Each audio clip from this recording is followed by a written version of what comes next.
What are the biggest misconceptions that you guys see, and what could you tell our audience that to kind of right the ship and let them know what's really going on? You know, the hardest part about this is everyone wants to help a veteran until they're in their backyard. And I don't know what it is. What I find is that when we're trying to place our veterans into the community, it's met with like, oh no, not in our community. I don't want those people in our community. And that's really hard, right? Because I'm like, these are veterans who served our country, honorably served our country.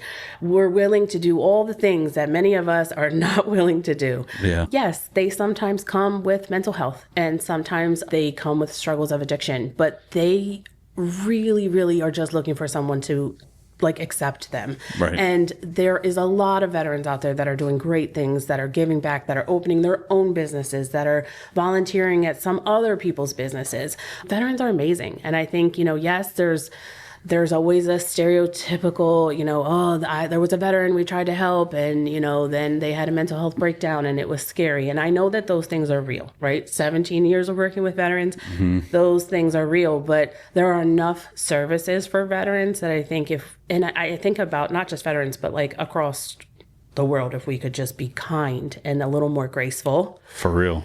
Like, there's plenty of space for our veterans to be in our communities and really just like, hey, how you doing? Like, thank you for your service and welcome back. And like, they just want to be a part. And to build off of that, for the most part, no one wants to be homeless, right? So they all have their own individual stories on how they achieved that outcome. Yeah. What is really a challenge is when you take a look as an individual, right, we're all so blessed at the end of the day. We know people that have cancer.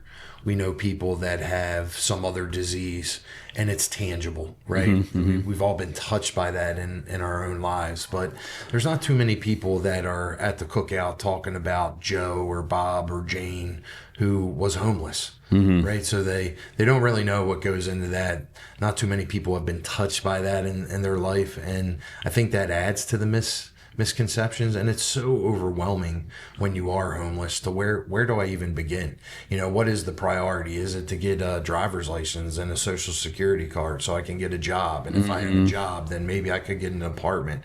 It's just so difficult to overcome all that. So you're right, Tim. There is a lot of misconceptions out there, and hopefully through your podcast and this outreach effort, we've cleared some of those up. Yeah, Definitely.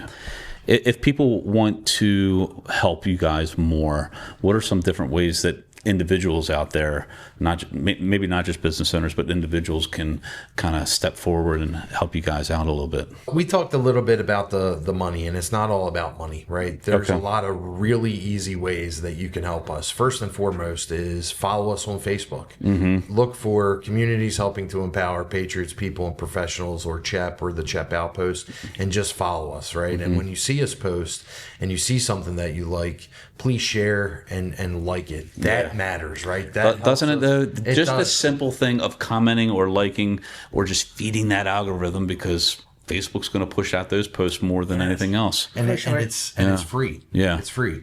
Second way is we need volunteers at the Outpost to help us sort through the donations and go through all of the clothes and the housewares that we receive. So we have, on a weekly basis, large volunteer groups show up. We also have individuals show up, and everything and anybody in between.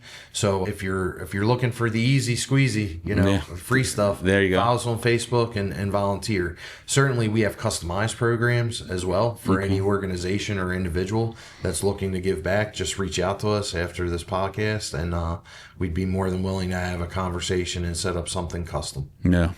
Let's shout out that golf tournament again too. Absolutely, because that's the most how do you say it? The one that's coming up the first. It is. Yeah. It is. Yeah. May 21st at Mountain Branch, beautiful course in Harford County. Yeah. It's a who's who of Harford County. You talked about the chamber members. We'll have a lot of chamber members there teeing off. And it's literally to drive to survive, right? No pun. Drive to survive. I mean, we are saving lives every day. So, and there are still spots available for that, and there's spots for sponsorships. Yes, sir. Okay. So did you like this episode of the TMA Connection? Well, you might want to check this one out right here. Go ahead. click it.